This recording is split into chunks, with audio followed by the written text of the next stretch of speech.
এই গল্পটি শুধুমাত্র বিনোদনের জন্য, কারোর উপরে হেড বা ঘৃণা চালানোর জন্য নয়। শুভ সন্ধ্যা বন্ধুরা, তোমাদের সকলকে জানাই আমাদের রাতের আড্ডা ইউটিউব চ্যানেলে স্বাগত। আশা করছি তোমরা সবাই ভালোই আছো এবং সবাইকে ভালোই রেখেছ। আমরা মূলত কিছু রহস্যময় গল্প নিয়েই বা কোনো রোমাঞ্চকর গল্প নিয়ে বা কোনো ভৌতিক গল্প নিয়ে আলোচনা করে থাকি।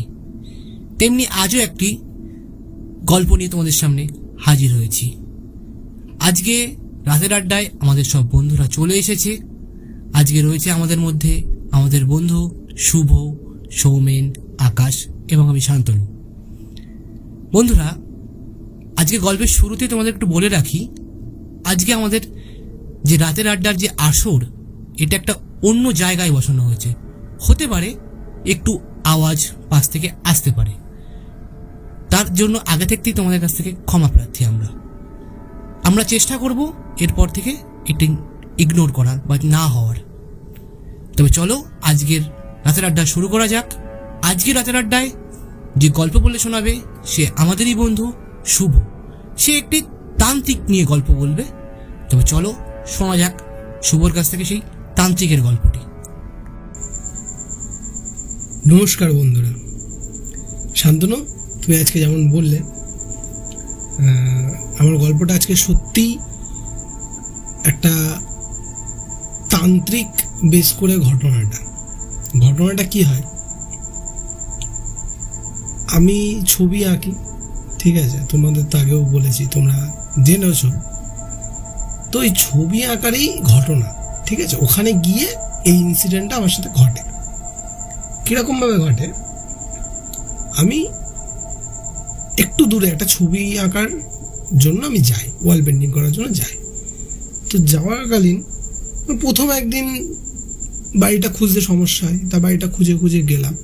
রাস্তা দিয়ে যেতে যেতে একটা বাড়ি নজরে আসলো। বাড়িটা কেমন, জাস্ট বাড়ি বলবো না, মানে একটা ঘর বিশিষ্ট একটা বাড়ি। কখনো তোমরা কি দেখেছো? খুব একটা দেখা যায় না। একটাই ঘর, কিন্তু একটা বাড়ির মধ্যে শুধু একটাই ঘর, একটু বারান্দা থাকে, একটা কিচ্ছু নেই, জাস্ট একটা সিঁড়ি, একটা বাড়ির মধ্যে একটা ঘর। ঠিক আছে, ইন্টারেস্টিং। হ্যাঁ, খুব ইন্টারেস্টিং। ওই জায়গাটা না আমার খুব সুন্দর লাগলো। এই সুন্দর লাগার ঘটনাটা পরে বলছি। সুন্দর লাগলো। আর সব থেকে বড় জিনিস, যেটা ইম্পর্টেন্ট জিনিস, সেটা হচ্ছে ওই ঘরের চারদিক থেকে গাছ উঠেছে, বট গাছ, একদম পুরো বাড়িটাকে ঘিরে রেখেছে, সম্পূর্ণভাবে ঘিরে রেখেছে। গায়ের দিয়ে শিকড় টিকড় উঠে, মানে সে একদম মনে হচ্ছে যেন বাড়িটাকেও গ্রাস করছে। অনেক পুরনো বাড়ি, অনেক পুরনো বাড়ি না, নতুন বাড়ি, কিন্তু ওরকম লাগছে। মানে নতুন বাড়ি বলতে ওরকম নতুনও বলবো না যে একদম নতুন হয়ে এসেছে, এরকম না। 5-7 বছর হতে পারে। হ্যাঁ, খুব বেশি ম্যাক্সিমাম 10 বছর হবে। কিন্তু তা বলে আবার অতি পুরনো বাড়িও বলবো না, যেগুলো হয় ন্যাচারালি আমরা বুঝে যাই যে এটা মানে গাছ উঠে গেছে। অনেক পুরনো বাড়ি বললে বোঝা যায়, সেরকমও নয়। কিন্তু তা কি হয়, আমি রাস্তা দিয়ে যখন ক্রস করি তখন এই বাড়িটা আমি নোটিস করি, আর খুব সুন্দর লাগে। আর আমি যেহেতু ছবি টবি আঁকি, তো আমার এই জায়গাগুলো চোখে পড়ে। তো আমার খুব ভালো লাগলো জিনিসটা। আমি সেই বাড়ি খুঁজে খুঁজে গেলাম। তা রাস্তা ঘুরে একটু গলির ভিতর থেকে ঘুরে টুরে যাওয়ার পরে না, কাজ ধরেছি, ভালো কথা। এবারে কাজ করতে গিয়ে আমাকে জল লাগবে। এবার জল আনতে যখন গেছি, একদম বাড়িটার পিছন দিকে কল আছে। তো আমি কল থেকে জল নিয়ে আসতে গেছি। আনতে গিয়ে দেখি ওই বাড়িটার সামনে, মানে রাস্তাটা ঘুরে এনে, মানে দুটো প্লটের পরেই ওই বাড়িটা, প্লট দুটো পরপর ফাঁকা, তারপরে ওই বাড়িটা। মানে আমি যেটা অনেকটা ঘুরে এসেছি, হ্যাঁ, ইউটার্ন টাইপ, অনেকটা ঘুরে এসে কিন্তু আমার সেই সামনাসামনি পড়েছে। এইবারে আমি যে দেওয়ালে কাজ করছি, তুমি বিশ্বাস করবে না, তার পাশে একটা জানলা আছে। ওই জানলার সোজাসুজি বাড়িটা চোখে পড়ছে। মানে আমি যেমনই করি না কেন, বাড়িটা আমার চোখে পড়ছে। তা আমি কাজ করছি, করতে একটু দেখছি, আবার কাজ করছি। মানে বাড়িটা এত সুন্দরই লাগছে। হয়তো সেই বাড়িতে কেউ থাকে না, এটা ঠিক, বাট দেখতেই খুব সুন্দর আমার কাছে অন্তত। তো আমি মজার সাথে কাজ করছি, এরকম বাড়ি কখনো দেখিনি। এরকম ঘর কখনো দেখিনি। আর সব থেকে বড় জিনিস হচ্ছে কি, একটা বাড়ির মধ্যে একটাই ঘর। আমি জানি না, পায়খানা বাথরুম তো আমি দেখতে পেলাম না, আমি দেখিনি, হয়তো ছিল বা পরে গেলে ভেঙে দিয়েছে, এরকম কিছু হবে হয়তো। আর বাড়িটা এখন দেখলাম, আমি পরে যখন আমি আসবো ঘটনাতে তোমাকে বলে রাখি, বাড়িটার পেছন দিক থেকে একটা মানে বারান্দা করে, বারান্দা বলতে একটা সিঁড়ির ধাপ বানিয়ে ওখান থেকে পাঁচিলটাকে ভেঙে দিয়ে ওরা যাতায়াত করে। আর পেছন দিকটা এখন যেটা বর্তমানে পেছন দিক হয়ে গেছে, আগে ওটা সামনের দিক ছিল। ওই সামনের দিকে বিশাল বড় একটা জায়গা, মানে একদম যদি একটা প্লট হিসাবে যদি ভাগ করো, একদম প্লটের মিডিল অনুযায়ী বাড়িটা, আর একদম শেষে আর সামনের দিকটা পুরোটা জায়গা। আর এখন সেটা ঘুরে হয়ে গেছে, একদম রাস্তার সামনেই দরজা, তারপরে ঘরটা, তারপরে গিয়ে পিছন দিকটাতে জমি হয়ে গেছে। আগে যেটা সামনের দিকে ফাঁকা জায়গা ছিল, প্রচুর গাছপালা এখন হয়ে গেছে। তা কি হয়, আমি কাজ করতে করতে ওই বাড়িতে একবার জিজ্ঞাসা করি, তো মানে যাকে জিজ্ঞাসা করছি সে আবার ওই বাড়ির মানে ওই বাড়িতে নতুন এন্ট্রি করবে, ঠিক আছে, ওনারা ওখানে থাকেন না। তো ওনাদের পাশে একজন বয়স্ক মানুষ ছিলেন, তো উনি এসেছিলেন কাজ দেখতে। তো আমি যথারীতি তাকে জিজ্ঞাসা করি যে বাড়িটা এসেছে, আমার তারিফ করছে, খুব ভালো হচ্ছে, বয়স্ক মানুষ। ওনাদের সময় কি হয় কি, ওনাদের সময় বলে রাখি, ওনাদের সময় তো এরকম ওয়াল পেন্টিং এর চলটা ছিল না।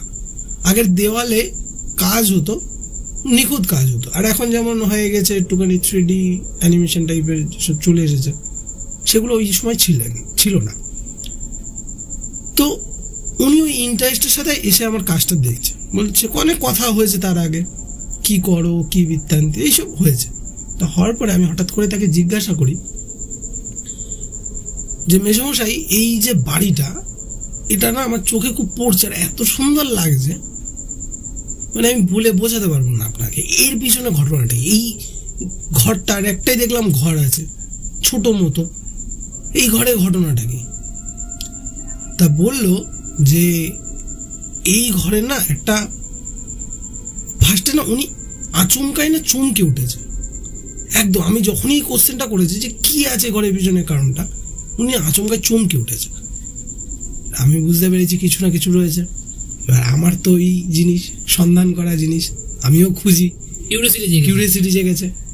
যেহেতু আমাদের একটা গল্পের আড্ডা রয়েছেই, সেখানে দাঁড়িয়ে আমারও মনে হলো যে এর পিছনে ঢুকতে হবে, কিছু না কিছু তো খুঁজে বের করতেই হবে।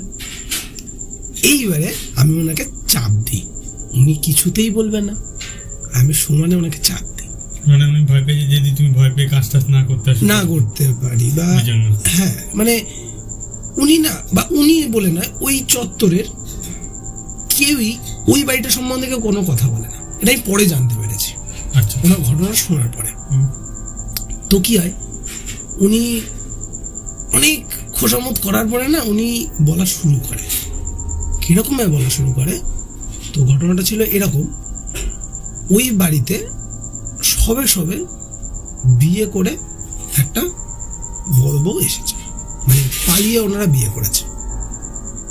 তো কি হয়, মানে একটা জিনিস কিন্তু আমাদের আগাগোড়াই হয়ে এসেছে যে পালিয়ে বিয়ে করাটা একটা খুব বড় একটা জায়গা, ঠিক আছে, যে পালিয়ে বিয়ে করছে মানে তাকে বিয়ে করে দাও।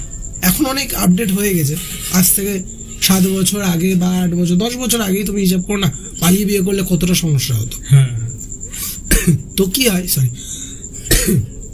তা পালিয়ে এসেছে, কোথাও জায়গা পায় না। তা ওখানে এক ভদ্রলোক ছিলেন, তিনি কি একটা তান্ত্রিক গোছে ছিলেন, ঠিক আছে। তো তান্ত্রিক গোছে থাকাকালীন ওনার মানে ওই যে মেয়েটা ছিল, ওই মেয়েটার ভালো লেগে যায়, সবে বিয়ে করে এসেছে। তো তার নারীটার যৌবন রয়েছে, ছেলেটাও কাজবাজ সেরকম করে না। তো উনি আসক্ত হয়ে পড়েন মেয়েটার প্রতি। তা বলে যে আমার একটা জমি আছে, আমি পাচ্ছি না জমিটাকে দেখাশোনা করতে, তা তোমরা যেহেতু পালিয়ে এসেছো তোমরা ওখানে থাকো।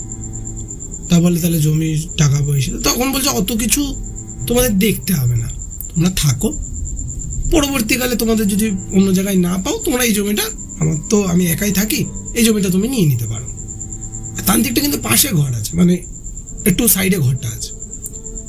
তো এরা বলল যে ঠিকই আছে, কেউ নেই আর উনিও একা থাকে, পরবর্তীকালে সেরকম হলে আমরাই কিনে নেবো ওনার কাছে টাকা দিয়ে। তো কি হয়, ওরা থাকতে শুরু করে।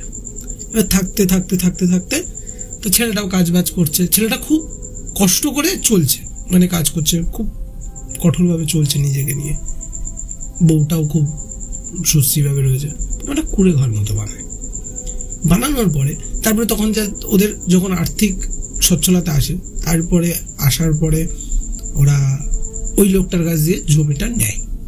যখন জমিটা নিচ্ছে, আর এরা কি অতটা দূর অব্দি ভাবেনি যে লোকটা কি করছে বা কি বৃত্তান্তে আমাদেরকে দিচ্ছে, এরা অতটা ইয়ে করেনি।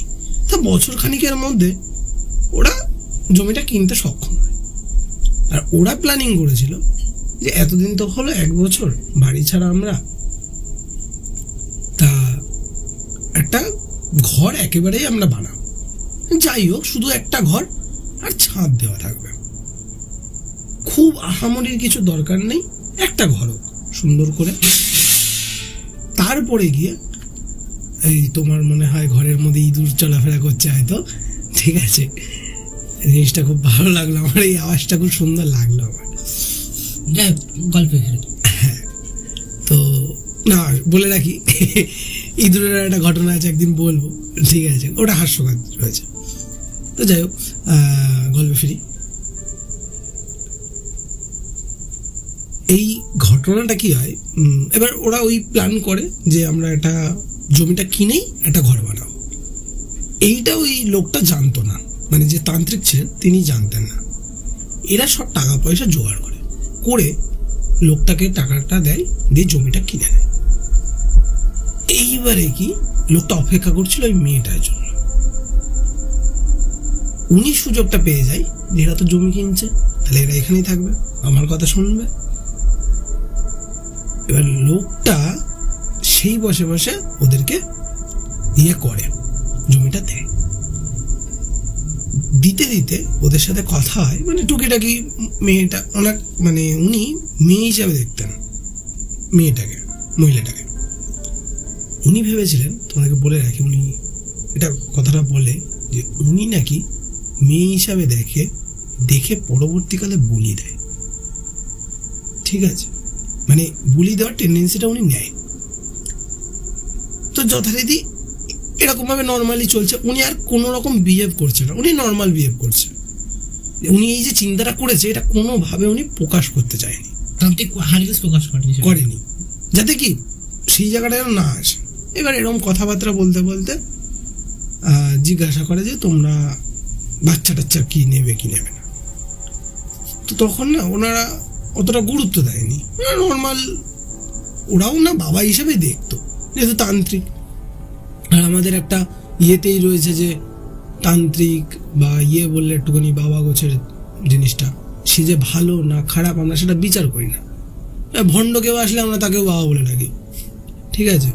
তো ওরাও তাইভাবে ইয়ে করেছে, না ঠিক আছে ইনি দেখছি তো এত ভালো, 1 বছর ধরে মানুষটাকে দেখছি, বাবা হিসাবেই চলতে চলতে যেহেতু তোমাকে আগে বললাম যে মানে উনি জিজ্ঞাসা করেছে যে তোমাদের প্ল্যানিংটা কি ভবিষ্যতে, ওরা আর কিছু বলেনি, না আমরা লজ্জা পেয়ে ওরা আর কিছু বলেনি। এবারে কি হয়, ওরা কোনোভাবে বাচ্চা রিসিভ কনসিভ করে নেয়। এইবারে মজাটা হচ্ছে তখন উনি তখন খেপে যায়, কেননা ওনার টার্গেটই ছিল মেয়েটাকে, প্রথমে মেয়ে যেহেতু উনি মেয়ে বলেই ডাকছে, ডেকে নিয়ে মেয়েটাকে দিয়ে বলি দেবে, মেয়েটাকেই বলি দেবে। উনি ওই আইডিয়াটা নিতে পারেনি যে ওর বাচ্চাটা হয়ে যাবে, ওই জন্য জিজ্ঞাসা করেছে, বলেছিলাম ওই জন্য উনি ওইভাবে জিজ্ঞাসা করেছে। এইবারে ওনার রাগ চলে, রাগের তীব্রতা এতটাই, প্রথমে ছেলেটাকে ওনার হাতের মুঠোয় করে, তার জন্য যেসব জিনিস করতে হয় তাবিজ বাবিজ হ্যান্তা প্যান্ডা তন্ত্রমন্ত্র সাধনা নিয়ে শুরু করে নেবে। এতদিন যা করছিল সব ভেতরে করছিল, এবার ওপেনলি উনি ওদের সাথে করতে থাকে। মেয়েটা সকালে উঠে, ঘটনাটা এরকম হয়, মেয়েটা সকালে উঠে ঝাড় দিচ্ছে, ঝাড় দিতে দেখে একটা তাবিজ আচমকায় উঠোনে। উঠোনটা বড়, পিছন আগে যেটা পিছন দিক ছিল সেটা অনেকটা বড়, তো ঝাড় দিতে দিতে দেখে তাবিজটা নিয়ে ফেলে দেয়। আবার পরের দিন সকালে তাবিজ, এইভাবে হচ্ছে। আর পেটে বাচ্চাটাও ততদিনে বাড়ছে। এবার বাড়তে বাড়তে কি হয়, হঠাৎ করে একদিন দেখে ছেলেটা, মানে ওর যে হাজবেন্ড ছিল, ও স্নান করতে তা পড়ে যায়, একদম আচমকায় পড়ে যায়। পড়ে গিয়ে হঠাৎ করে প্যারালাইসিস হয়ে যায়। আচ্ছা, হঠাৎ করে মানে ওই তান্ত্রিকটা ওই তাবিজের মাধ্যমে ওকে খারাপ করে দেয়, একটা বশীকরণ করছে। আস্তে আস্তে ছেলেটার অধঃপতন হচ্ছে, মানে নিজের দিকে যাচ্ছে। এবার মেয়েটা না, যেহেতু উনি তান্ত্রিক, ওনার কাছেই যাচ্ছে, সামনে আর কাউকে তো পাচ্ছে না, ওনার কাছে যাচ্ছে। যেতে যেতে উনি যখন ওকে আরো বেশি করে কিছু দিচ্ছে হাতে করে, ও এনে ওর বরকে খাওয়াচ্ছে, ওর বর আরো খারাপ হচ্ছে। এইবারে পাশে যত লোকজন ছিল তাদের মধ্যে থেকে একজন মেয়েটাকে বলে যে তুমি ওনাকে তো বলছো ঠিক আছে, উনি খুব একটা না ভালো না। মেয়েটার না হঠাৎ করে, তার মধ্যে হয়তো মেয়েটা সন্দেহ করেছিল, মেয়েটারও এটা মনে ধরেছে যে উনি হয়তো সত্যি ভালো না। এইবারে কি হয়, সঙ্গে সঙ্গে মেয়েটা ওনার সাথে, মানে ওই মহিলাটার সাথে ওখানে কোনো মন্দিরে যায়, মন্দিরে পুরোহিতের কাছে। তো পুরোহিতে যাওয়ার পরে না, পুরোহিত দেখেই বলে যে তোমার পেটে যে সন্তান আছে সেই সন্তানের জন্য এত কিছু হচ্ছে। পুরোহিতটা দেখেই বলল। এবার যে দেখে বলেছে না, সঙ্গে সঙ্গে মেয়েটা বুঝতে পারেনি যে পুরোহিতটা এরকম ভাবে বলে ফেলবে আর জেনে যাবে। হবে হয়তো 1-2 মাস হয়েছে, তার মধ্যে তার ওরকম ভাবে দেখে বোঝা যায় না, তখন পুরোহিতটা দেখে বলে গেছে। তখন মেয়েটা হাউমাউ করে কাঁদতে কাঁদতে ওনার পায়ে করে পড়ে যায়। বলে তাহলে আমি এখান থেকে বেরোবো কিভাবে? বলছে তুমি যার কাছ দিয়ে এই যে তোমার স্বামীকে ঠিক করার জন্য জিনিসপত্র আনছো, তিনিই তোমার স্বামীকে ক্ষতি করছে, তিনিই তোমার স্বামীকে ক্ষতি করছে। মানে তুমি জানো না যে তুমি কার কাছে কি আনছো। উনি যে তান্ত্রিক এটা তোমরা জানতে? বলে হ্যাঁ আমরা জানতাম, কিন্তু আমাদের সামনে তো যেমন বলছে মানুষের মুখ দেখে কি তার মন বোঝা যায়। এইখান থেকে উনি ওনার হাতে নেয়, মানে পুরোহিতটা নিজের হাতে তুলে নেয় জিনিসটাকে। বলছে ঠিক আছে আমি দেখছি। বলে রাখি, পুরোহিত মানে ঠাকুর সংক্রান্ত বিষয়, মানে উনিও মার ভক্ত, উনিও তান্ত্রিক বলতে পারো। এবার তান্ত্রিকের মধ্যে অনেক ভাগ আছে, কেউ খারাপভাবে সেটাকে অ্যাপ্লাই করে, কেউ ভালোভাবে অ্যাপ্লাই করে। তান্ত্রিক না, শুধু প্রত্যেকটা মানুষের মধ্যে নেগেটিভ পজিটিভ থাকে। তো উনি যেহেতু পুরোহিত, তো মার আদেশ ওনার উপরে রয়েছেই একটা। উনি বলেন ঠিক আছে আমি দেখছি। এবার ওই দেখছি বলতে বলতে না, পুরোহিতটা ওকে ঠাকুরের প্রসাদ দেয়, বা প্রথম দিন গেল একটা তাবিজ দিয়েছে, তাবিজ দিয়ে লাল কার্ড দিয়ে বাদ দিয়ে বলেছিল, এরকম করেছে, অনেক কিছু করেছে। দেখছে কি হঠাৎ করে না ছেলেটা সুস্থ হচ্ছে। আর ওই পুরোহিত, ওই যে তান্ত্রিকটা ছিল, ওই তান্ত্রিক ওদের বাড়ি আসছে না। প্রথমে বাড়ি আসতো, তারপর হঠাৎ করে বাড়ি আসছে না, পুরোপুরি বন্ধ করে দেয়। বন্ধ করে দিয়ে ও একদম নিজের মতো ভাবে শুরু করে বাড়িতে, তখন আর আসতে পারছে না। এইখানে ওই পুরোহিত যখন করে, মানে ওকে তাবিজ টাবিজ দেয়, তার আগে বলে যে আমি তোমার বাড়ি একদিন যাবো, মেয়েটাকে বলে। তো উনি সেই মতো ভাবে আসার পরে কি হয়, উনি বাড়িটাকে পুরো বন্ধ করে। ঠিক আছে, বন্ধ করে মেয়েটাকে একটা কথা বলে যায়, আমি হয়তো সম্পূর্ণ তোমাদের এই জায়গা থেকে বের করতে পারবো না, কিন্তু আমি তোমাদের পথ বলে দেবো, তোমরা যদি সেইভাবে চলতে পারো তাহলে তোমরা বেরোতে পারো, কারণ সেইটা আমার হাতে নেই, দেরি হয়ে গেছে। এইবারে বললো যে আরেকটা, তার সাথে আরেকটা বলে রাখি, তার সাথে আরেকটা কথা বলে, তোমরা যদি আমার কথা শোনো তাহলে না তোমার এই যে বাচ্চা আমার কথা যদি শুনো তাহলে বেঁচে যাবে, তাছাড়া বাঁচতে পারবে না। এইবারে বলে রাখি, ওই যে আগের যে লোকটা ছিল, যে তান্ত্রিক, শয়তান তান্ত্রিকটা, তিনি ওই বাড়ির মানে ওই জমিটার মাটির নিচে কোনো এক কালে তন্ত্র সাধনা করতেন। আচ্ছা, ঠিক আছে, তো ওখানে ওই করতে করতে কিছু একটা ভুল হয় ওনার দ্বারা, তো ওই জন্য না উনি ওইখানটা থাকতেন না, উনিও থাকতেন না আর কাউকে সেইভাবে ভাড়াও দিতেন না। ঠিক আছে, তো ওরা যেহেতু এসে চেয়েছে আর উনি যেহেতু মেয়ে হিসাবে দেখেছে, তো মেয়েটাকে থাকতে দেয়। আর এখানটা একটুখানি বুঝে দেখো, শুধু মেয়েটাকেই কিন্তু থাকতে দেওয়া হলো, একদম। বরটাকে কিন্তু থাকতে দেওয়া হচ্ছে না। বরটাকে কিন্তু ওই মেরে শুয়ে রেখেছে, মানে মেরে বলতে তান্ত্রিক ক্রিয়া করে শুয়ে রেখেছে। এইবারে কি হয়, পুরোহিতটা তো বাড়িটাকে পুরো বন্ধ করে।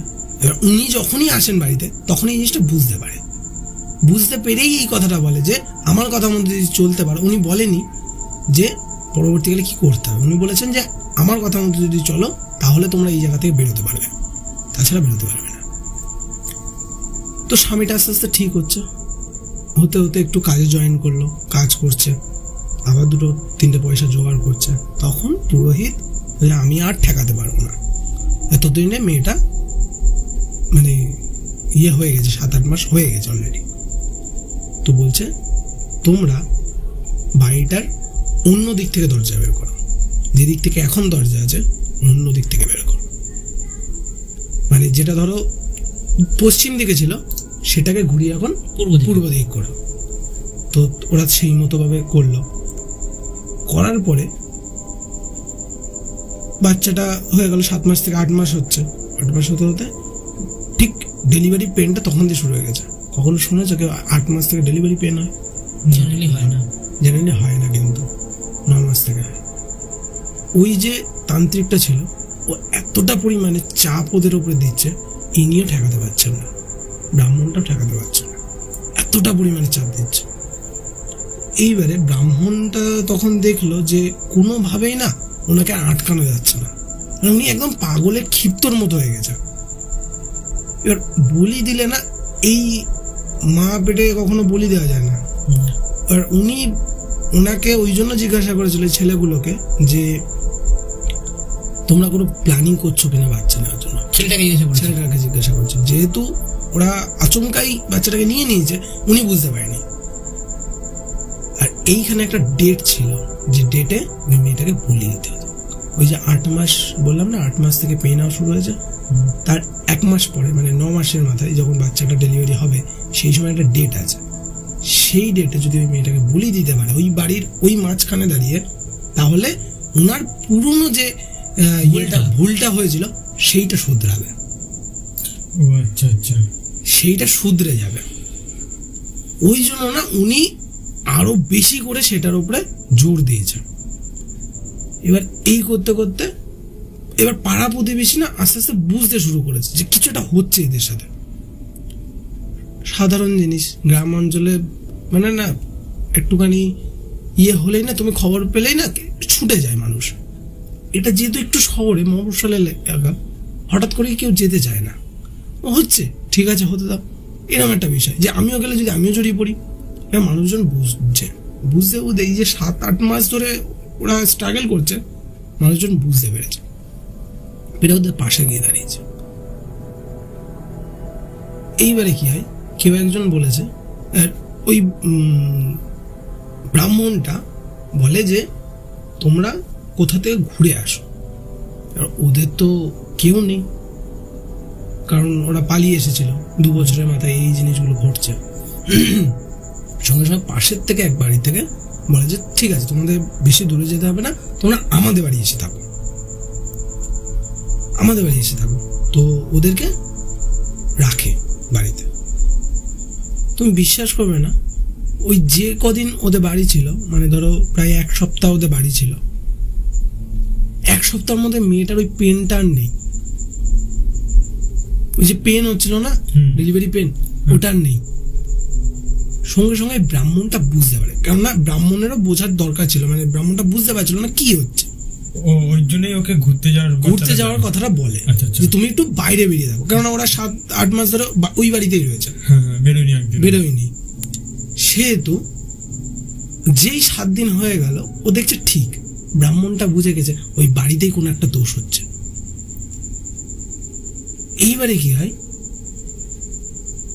বাড়ির লোকেরা যখনই দেখছে যে পেন আর হচ্ছে না, তখন বলে যে এরাও বুঝতে পেরেছে, সাধারণ জিনিস মানুষ বুঝতে পারছে, তখন বলে ফেলে যে তাহলে তোমরা একটা অন্য জায়গায় জমি কেন, এই জমির ভিতরে কিছু হচ্ছে।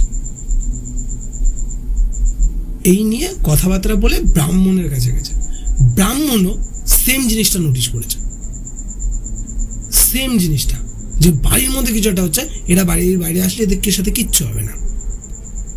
এবার উনি কি করেন, ওনার ওই পুজো পাঠের মাধ্যমে ওদেরকে সমস্তভাবে শারীরিকভাবে ওনাদেরকে ঠিক করে, মানে যা তন্ত্রবিদ্যা ওদের উপরে হয়েছে সেটাকে ওনার সামনে রেখে কাটায়। কাটানোর পরে এরা তখন ওই মন্দিরের পাশে একটা বাড়িতে থাকা শুরু করে, পুরোহিতের বাড়িতেই। ওই বাড়িটাকে ওই অবস্থায়, মানে ওই এক কাপড়ে ওই যে 7 দিন আগে ছেড়ে দিয়েছিল, তারপরে আর এরা কোনোদিনও ওঠেনি, আর ওই বাড়িতে আজও কেউ ওঠে না,